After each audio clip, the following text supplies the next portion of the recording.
Хүнчлэн эцэг эхчүүд бага насны хүүхдийг харгалзах хөнгөө хөтөлбөрөнд оролцуулдаг. Хүүхдтэйгээ хамт явж байхдаа замын хөдөлгөөнд аюулгүй зөв оролцох мэдлэг олгодгүй. Буруу үлгэр дуурайл үзүүлдэг. Хүүхдүүд замын хөдөлгөөний дүрмийн мэдлэгтэй байх боловч дадал суугаагүй. Жолооч нар замын хөдөлгөөний дүрмөө биелүүлдэг үзэг нь осол дүрдэх нөхцөлийг бүрдүүлж байна гэсэн ийм дүгнэлт байна. Би та бүхэнд энгийн нэг жишээ хэлье гэж бодож байна.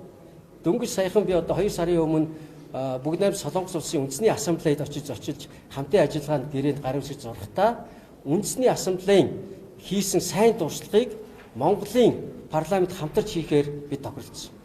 Миний одоо энэ парламентд бас хийж байгаа нэг ажил бол Монгол Солонгосын парламентын бүлгийн дараагаар ажиллаж байгаа. За Солонгос яасан гэхээр 1990 оны үед жилд дунджаар 1500 гаруй хүүхэд зам тээврийн ослын улмаас нас бардаг байсан.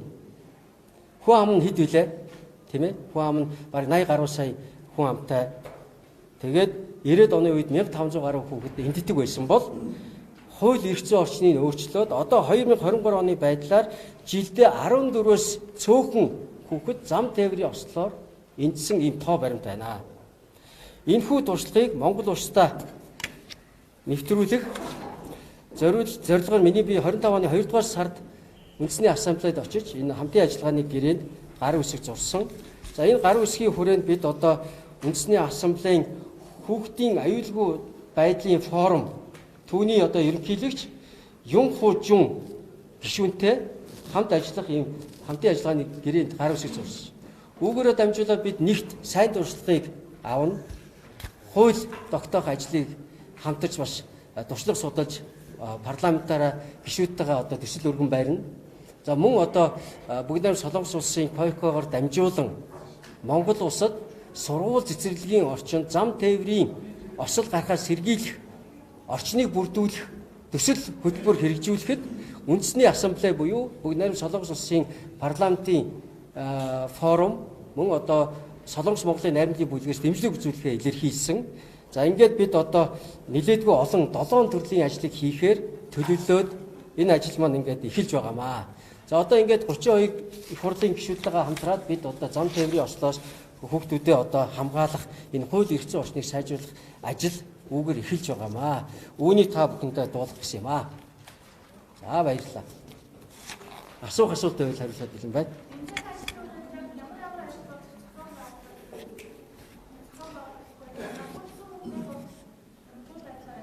За нэгт бид хууль эрх зүйн орчныг сайжруулах гэж хэлж байна тийм ээ. Тэгэхээр хууль эрх зүйн орчноо дагаад санхүүжилттэй асуудал яригдана. Нэг ёсондоо бүх Монгол улс даяар сургууль цэцэрлэгийн орчинд одоо хэвтээ цагдаа гэж бид ярьж хэлсэн хурд сааруулагч, явган гарц. За дээрэс нь одоо сайн дураараа одоо эцэг эхчүүд ажилдаг энэ үйл ажиллагааг илүү одоо хуульчилж өгөх. За дээрэс нь одоо хуулийн төслөөрөө бид бас жолоочийн хариуцлагыг нэмэгдүүлэх. За дээрээс нь эцэг эхийн хариуцлагыг сайн ярьлаа тийм ээ. Хүүхдийг бүс зүүлгэх, урд суудал суулгасан байх юм бол одоо торгодог байх, заавал бүс зүүсэн байх, бага насны хүүхдүүдийг тусгай суудал дээр машин дотроо тээвэрлэдэг байх ч гэдэг юм уу. Ийм олон зүйлүүдийг бид хуульчилж өгж үүнийг одоо ажил хэрэг болгох хэрэгтэй юм аа. Тэгэхээр хамгийн ихний ажил энэ байна. За хоёр дахь ажил нь бол бид одоо Бүгд найрамд Солонгос улсын үндэсний ассамблеитай бас тохирж байгаа нь бас ялгаагүй л одоо төсөв баталдаг улсууд. Тэгэхээр гадаад харилцаанд ялангуяа Монгол улстай койкогоор дамжуулан яг одоо үлгэр жишээ болсон сургууль цэцэрлэгүүдийн тогтчлтыг Улаанбаатар хотод хийх ажлыг одоо төсөв тавиулах энэ дээр одоо бас лобби ажилуулах чиглэлээр одоо хамтарч ажиллана гэдгээ тохирсон юм аа. Ер нь одоо нөгөө Монгол улсын үндэсний хуулинд эрүүл аюулгүй энэ амьдрах нөхцлөөр хангана гэж заасан шүү дээ. Гэтэл одоо энэ сургууль цэцэрлэгийн орчинд гацтай одоо гацыг хангалттай бүрдүүлэх хүч гэдэг юм уу тийм энэ нэг юм цагаан зураас хүүхдүүд хүртэл өөртөө одоо цагаан өнгийн болдоор буудчих болох юм уу гэдэг ийм санаачлаа гаргаж ирсэн бол санаж байна. Тэр энэ томчууд өөрөө үүгээр гүйцэтгэхгүй энэ ажилд одоо ямар хариуцлага хүлээх юм нэ дээрээс нь тэр төр үүгээр гүйцэтгэхгүй бол энэ дээр бас ямар хариуцлаганд төлөвлөсөн яригдах вэ? Одоо хамгийн ойрхны жишээг ярив. Яагаад налаахын замд хонхрын тэр орчинд 12 настай хүүхэд машин мөргүүлвэ? Тэр гой зам барьсан. Тийм ээ? Сайхан том даацын зам барьсан. Одоо урд улсын комисс хүлээж аваагүй. Бид одоо би өөрөө Баянзүрх дүүргээс сонгогдсон гишүүн. хонхор орчин бол манай дүүрт хамаардаг. Тэнд явган хүний гарц тэр замыг гарах гүүрэн гарц хийя гэд маш олон удаа нийслэл хүсэл тавьсан. Олон бичиг цаас явуулсан. Тэгээд улсын комисс хүлээж аваагүй учраас бид ажил хийж болохгүй байна гэдгийг нэг юм хариулттай. Ерөөсөө нэг тийм ажил хий гэсэн чин ирмэлзэл хүсэл байхгүй байгаа. Тэр нэг юм хийхгүй байсны төлөө бас хариуцлага тооцны тогтолцоо маань дутаад байгаа байхгүй. Хийчвэл бурууддаг гэдэг нэг наяагаад хийхэ болчихсон. Хийхгүй байсны төлөө бас хариуцлага тооцдог юм байна шүү дээ. Бид энэ асуудлыг бас ярмаар байна шүү дээ, тийм ээ. Тэгээд тэр чинь одоо асар хурдтай явж байна. Яагаад хурд саруулж чи тэнд тавьж болохгүй гэж. Тэгсэн бол ийм асуудал гарахгүй шүү дээ. Тэрсөө л юм шүү дээ. Тийм ээ.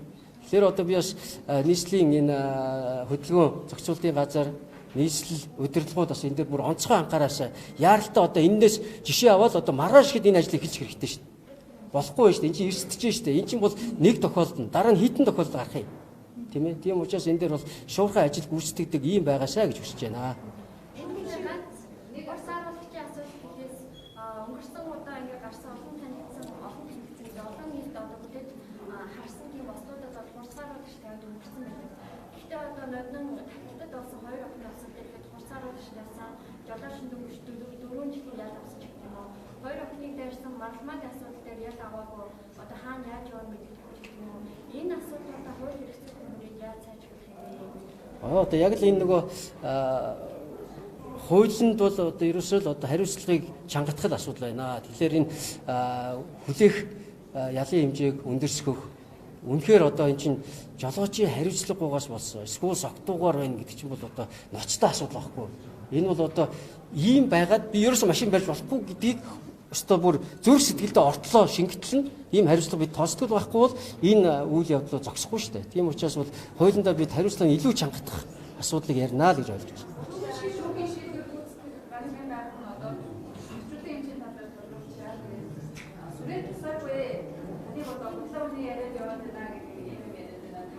Эцэг нэг юм хэлсэн шүү дээ.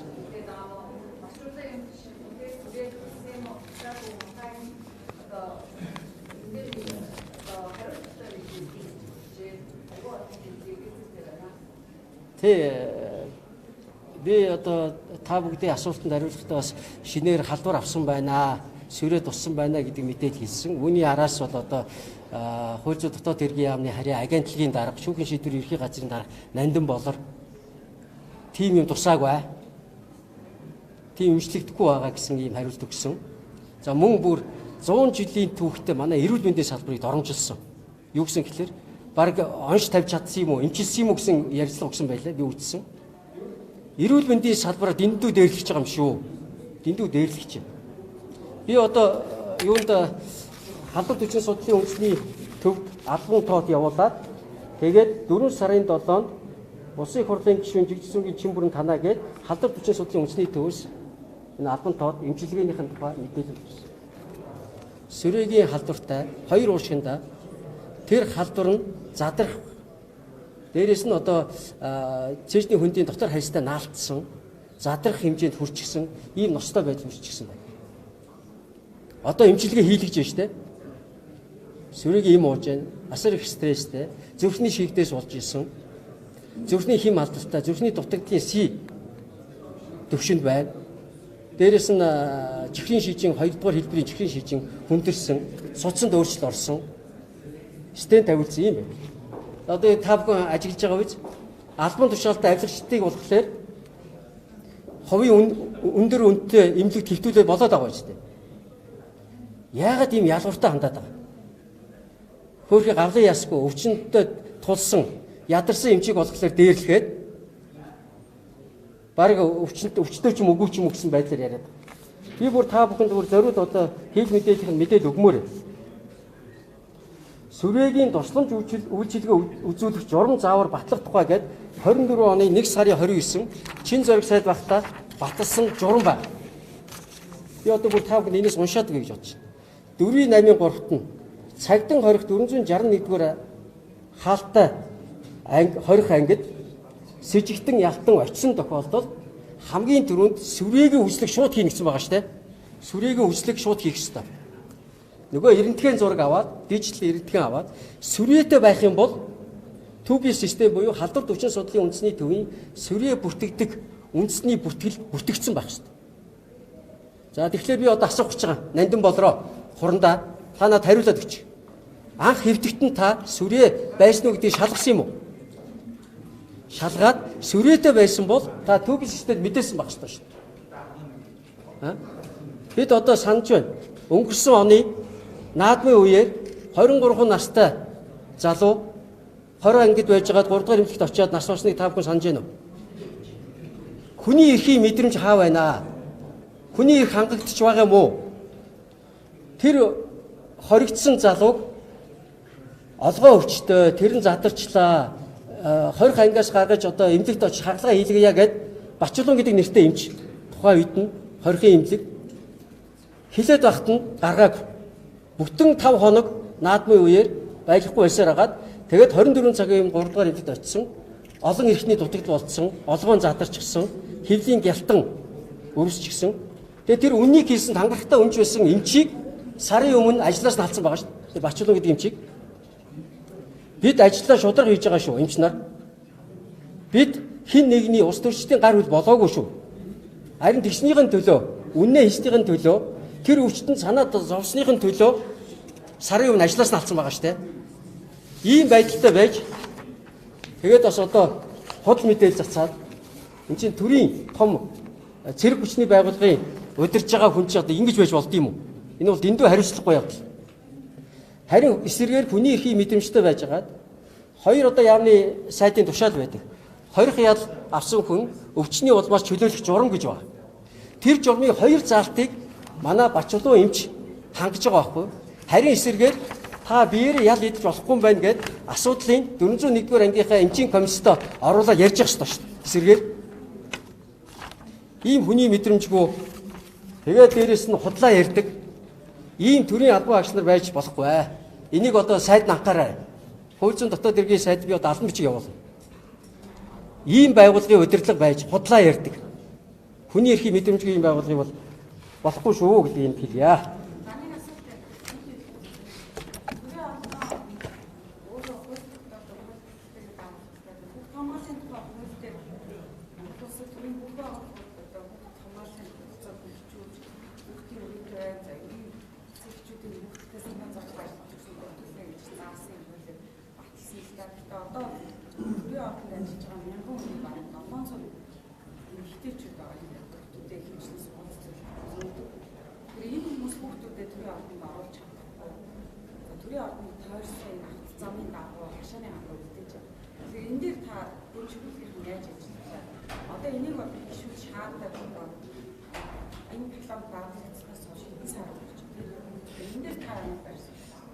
Энэ сэдвийг хүнсэнд баярлалаа.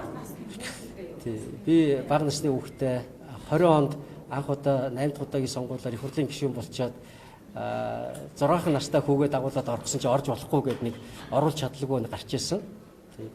Тэгээд яг хаа тухайн үед бол зааж болохгүй л одоо явах те гээд тэгээд амралтын өдөр бас нэг өрөөнд орж ажиллаа хийнгээ хүүхдтэйгээ орох гэж ирсэн юм л да. Тэгэхээр одоо энэ сэдвийг хүндэж байгаад баярлалаа. Яг зүгээр бидний энэ дэмжих бүлэг бол нэг зам тээврийн ослолтой холбоотой яг одоо хамаарх хүрээ бол энэтэй холбоогүй юм аа. Гэхдээ энэ дээр бол бас бид энэ бүлгээрээ дамжуулаад дуурч болж байна. Тийм ээ. Энэ дээр бол анхааралтай авч ер нь яагаад хүүхд орж болохгүй гэж гэдэг асуудал. Гэхдээ манай ордонтой бол одоо ордны үйл ажиллагаатай, их хурлын үйл ажиллагаатай бол одоо сургуулийн хүүхдүүд энэ дээр бол орж танилцдаг л да. Тэгэхдээ бид албан хаагчид бид хүүхдүүдэд бас заримдаа үнэхээр одоо гэрт нь орчих. Түүнээс болоод загилгаан, гал түүмөр, ахуй осол болох эрсдэлтэй л дээ тийм ээ. Хар хүн байхгүй. Нэг бол би бас санаж л байна одоо нэлээд тийм ноцтой асуудал байдгаа. Тэгээ энэ дээр бас анхаарч бид бас дуурья. За баярлалаа. За бүгд нь